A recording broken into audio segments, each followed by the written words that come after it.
llegamos a un tema que es el amor a Dios. ¿Cómo, de qué manera podemos amar a Dios? Y ese es el tema que hoy nos reúne. Y les pido que me acompañen a poder ver qué nos espera o qué quiere Dios que escuchemos hoy. Muy bien, cuando hablamos del amor, primeramente la pregunta que me hago es ¿cómo me gusta a mí? ¿O qué pensaría yo que una persona puede hacer por mí, por amor? Tal vez algunos digan, no, a mí me encantan los regalos, entonces que me den un regalo me genera que una persona me ame.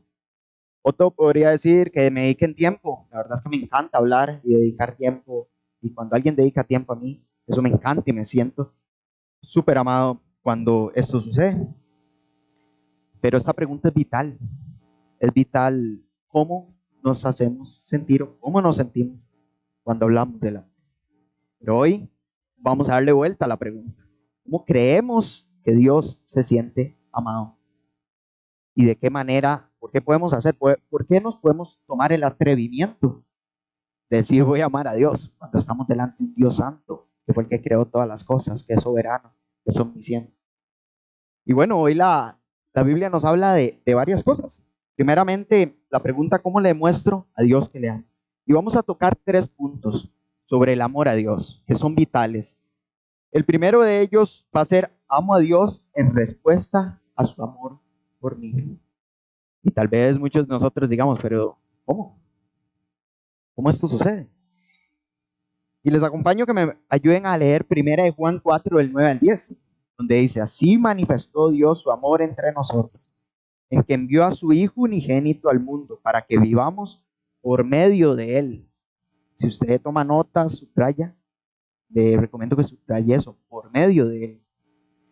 En esto consiste el amor, dice, no en que nosotros hayamos amado a Dios, sino que Él nos amó y envió a su Hijo para que fuéramos ofrecidos como sacrificio por el perdón de los pecados, para que fuera ofrecido como sacrificio. Wow, nosotros hoy podemos decir que vamos a amar a Dios, porque hubo un sacrificio.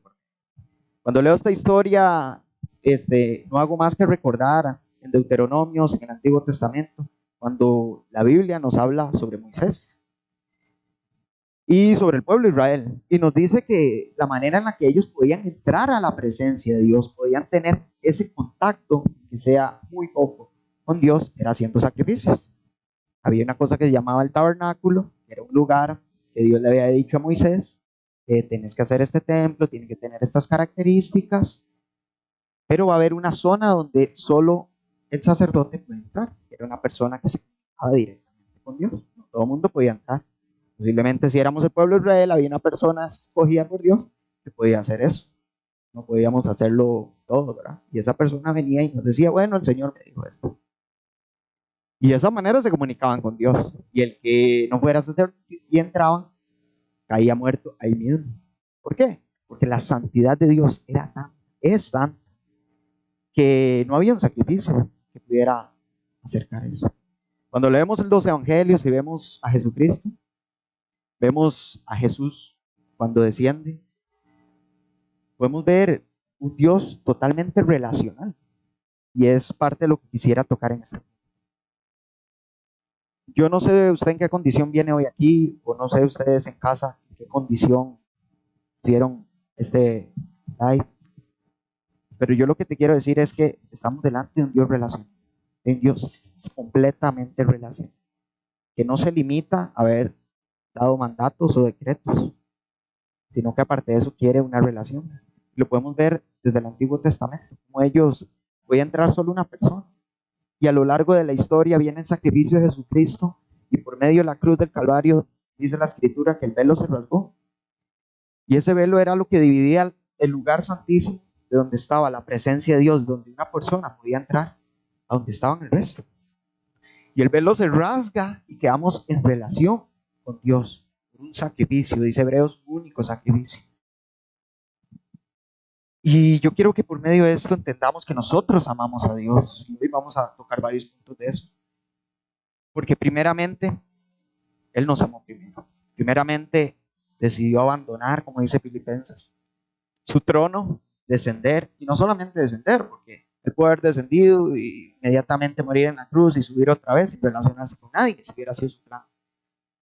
Pero la escritura lo que nos enseña es que él durante 3 años convivió con 12 personas, que les enseñó, los guió. No solamente les enseñó lo que él y Dios establecían, no lo que querían, sino que estuvo relacionado íntimamente con sus corazones. Les importaba lo que sentían, les importaba lo que sufrían, por lo que lloraban, por lo que reían. Y eso es lo que Dios hizo y hace hoy con nosotros. Yo no sé la situación en la que usted venga hoy aquí, en la que usted nos vea hoy. Lo que sé es que si usted clama al cielo por lo que usted está viviendo, Dios va a atender eso, que Dios le ama y el amor de Dios hacia usted sobrepasa todo entendimiento. Usted no puede entender. Si nos sentamos a hablar del amor de Dios hacia nosotros, si empezamos a ponerle un techo, créame que no vamos a lograrlo, que sale de nuestra mente. No es algo humano el amor de Dios hacia nosotros. En Deuteronomios nos habla de la obediencia como forma de amar a Dios. Y es una de las maneras en las que nosotros podemos amar a Dios, con nuestra obediencia.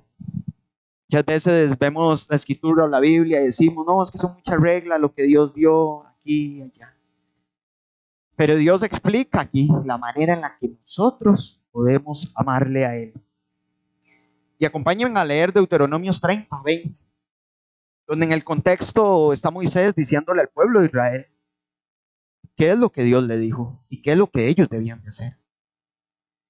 Y la palabra dice en el versículo 20, ama al Señor tu Dios, obedécelo y sé fiel a Él, porque de Él depende tu vida.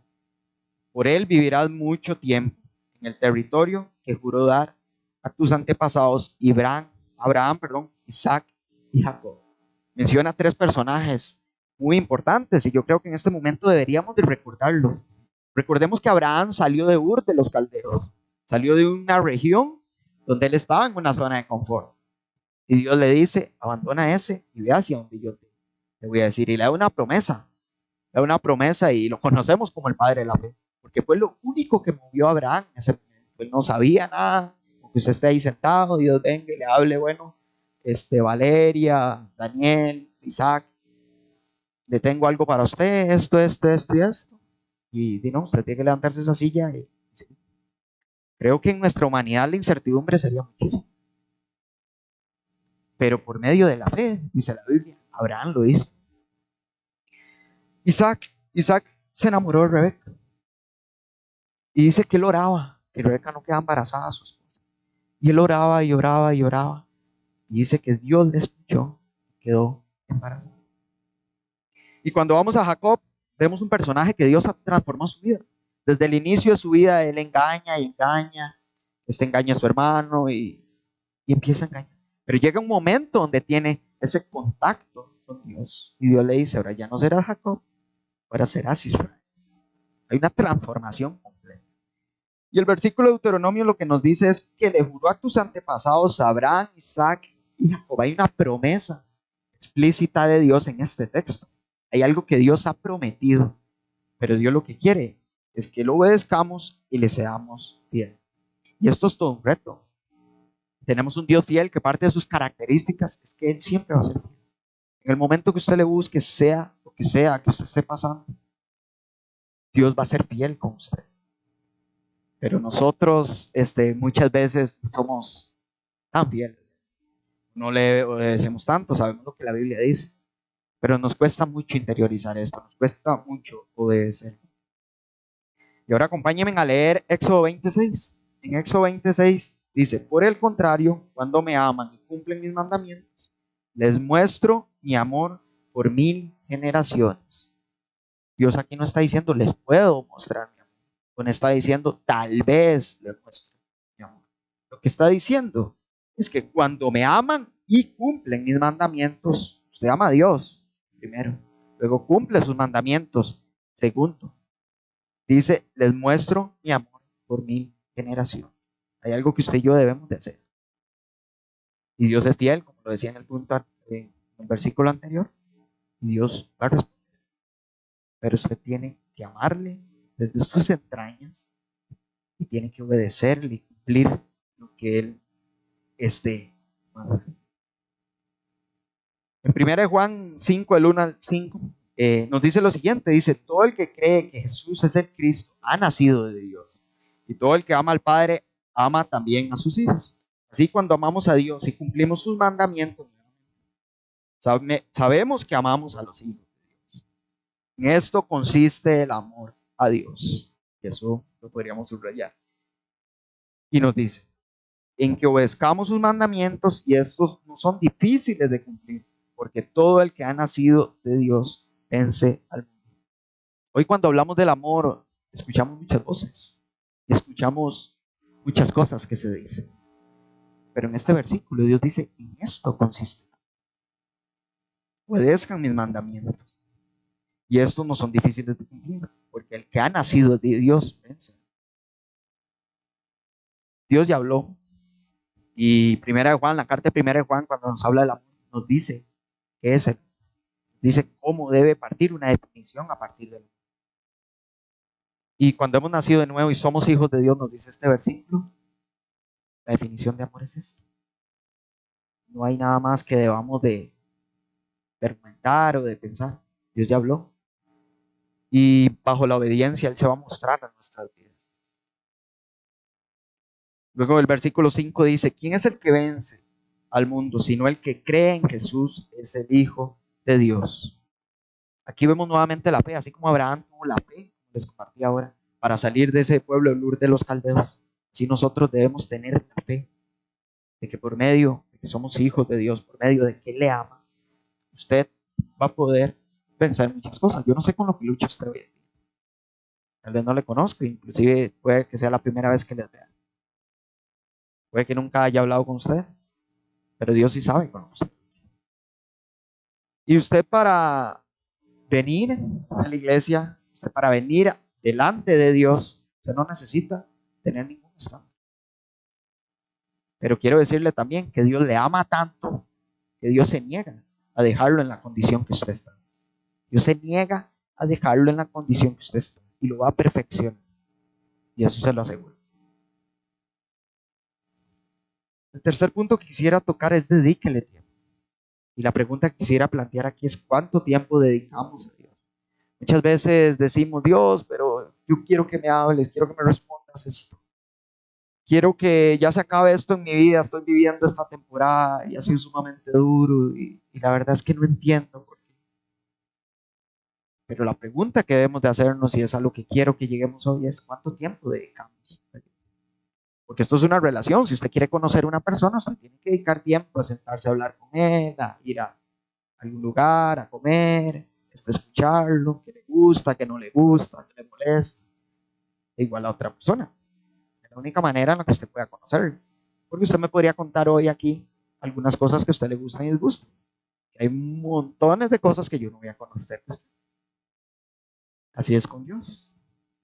Entre más tiempo pasemos leyendo la Biblia, entre más tiempo pasemos orando y entre más tiempo pasemos en comunión, es la manera en la que le vamos a conocer.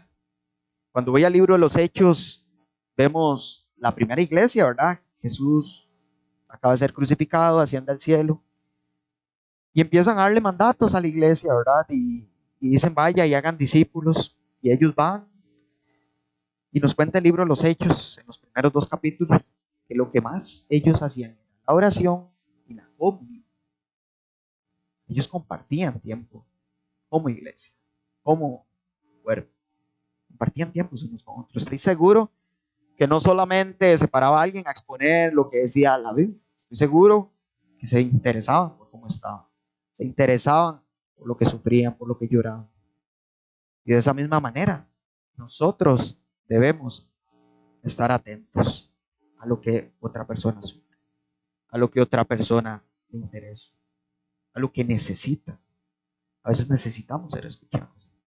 Vamos a estar en una posición donde no tenemos fuerte, pero estoy seguro que en nuestra intimidad con Dios necesitamos y tenemos necesidades como humanos y es totalmente normal. Tenemos necesidades que Dios va a satisfacer. 1 Corintios 8:3 dice, pero el que ama a Dios es conocido por él. Y aquí me detengo. Hay una relación estrecha entre el amor y el conocimiento. Usted no puede conocer de Dios si usted elimina el amor de su vida. Se puede leer la Biblia tapa a tapa, que si usted realmente no pone a consideración eso, el amor, interesarse por otra persona, amar a Dios, yo le aseguro que van a haber vacíos. Porque Jeremías dijo en aquel momento que el pacto ya no era en piedra, como lo hizo con Moisés, ¿verdad? Donde escribió los mandamientos en las rocas y él descendió del Sinaí. Sino ahora el pacto era en sus corazones. A tal punto llegó el Dios relacional del que les mencionaba, que murió en una cruz por nosotros. Y su Espíritu Santo dice que descendió sobre cada uno de nosotros. Y cada uno que es hijo de Dios, dentro suyo mora el Espíritu Santo. Y bueno, Primera Corintios nos habla de esto. Y yo digo, y cuando leo, Dios es conocido por él. Yo digo, ¿de qué manera podemos conocerle a Dios? ¿De qué manera se imagina usted que podemos conocerle genuinamente a Dios? Y me voy nuevamente al ejemplo de Moisés. Moisés, cuando tiene el encuentro con Dios frente a una zarza ardiente, lo primero que él dice es demostrar sus incapacidades. Dios lo manda que hable y libere al pueblo de Israel de la esclavitud en Egipto. Y él dice, la verdad es que yo para hablar no soy, yo no tengo esas cualidades. Mandé a mi hermanillo Aarón, él sí habla bien, pero yo no puedo. Y Dios le dice, ¿quién va contigo? ¿Quién es el que va a ir contigo? Y bueno, seguimos con la historia de Moisés, seguimos leyendo, saca al pueblo, lo lleva hacia la tierra, bueno, antes de llegar a la tierra.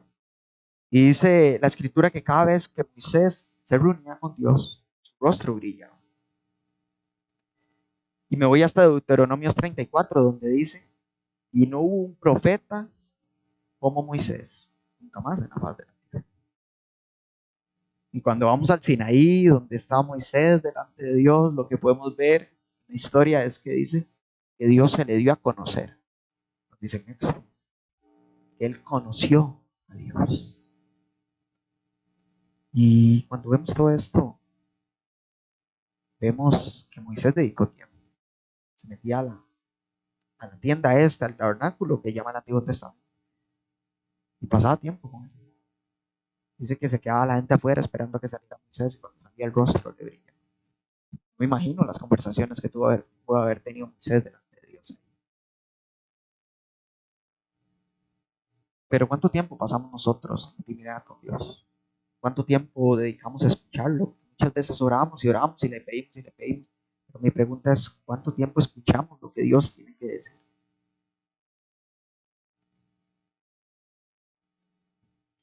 Y bueno, cuando vemos estos tres puntos, ¿verdad? Y llegamos a la conclusión, lo siguiente que quisiera tocar es la unidad.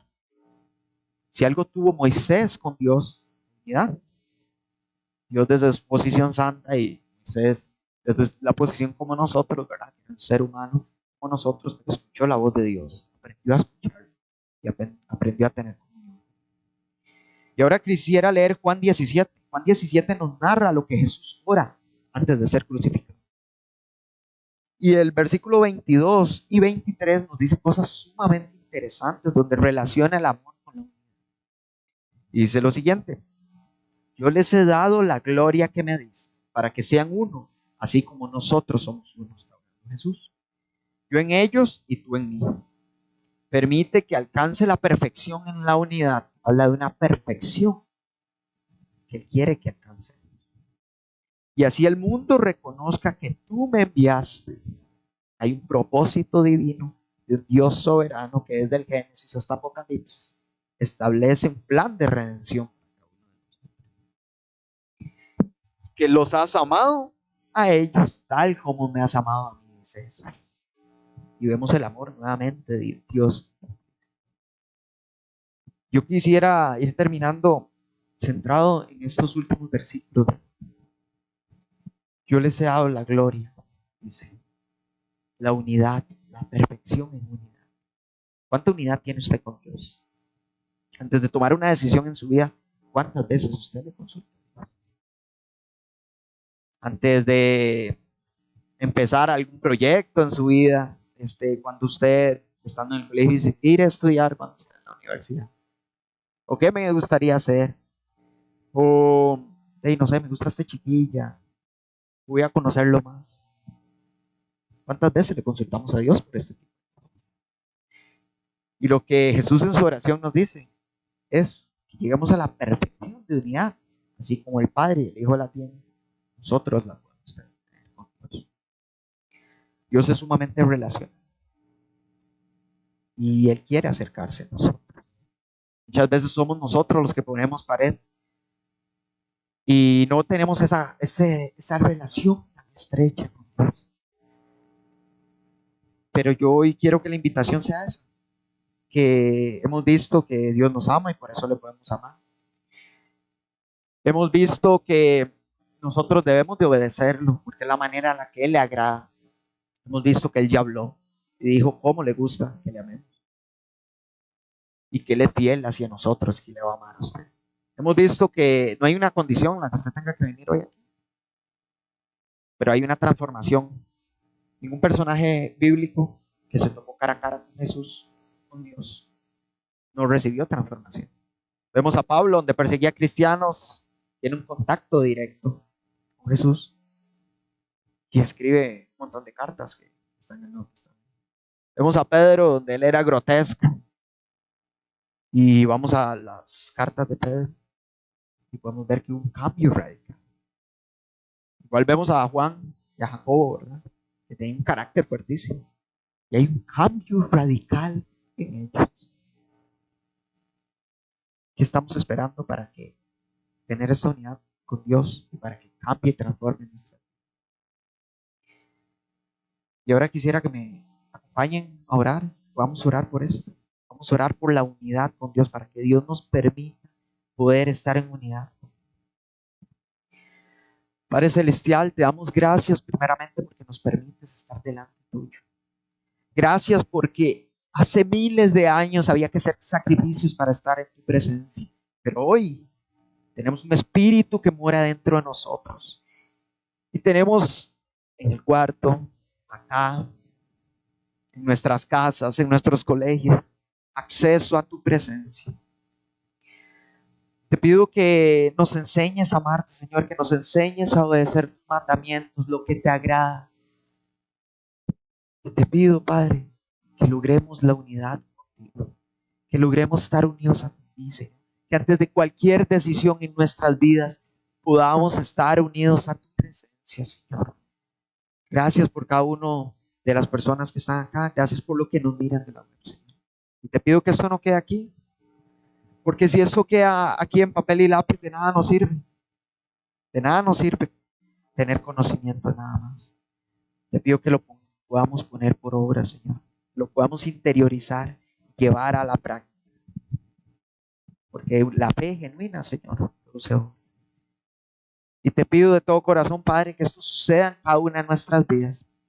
Gracias por cada uno de los chicos, Señor, que hoy pudieron estar acá presencial, y a cada persona que nos ve desde su hogar, Señor Jesús. Que esto llegue a cada familia, Señor, representante. Todo esto te lo pido en el nombre de tu Hijo Jesucristo. Amén.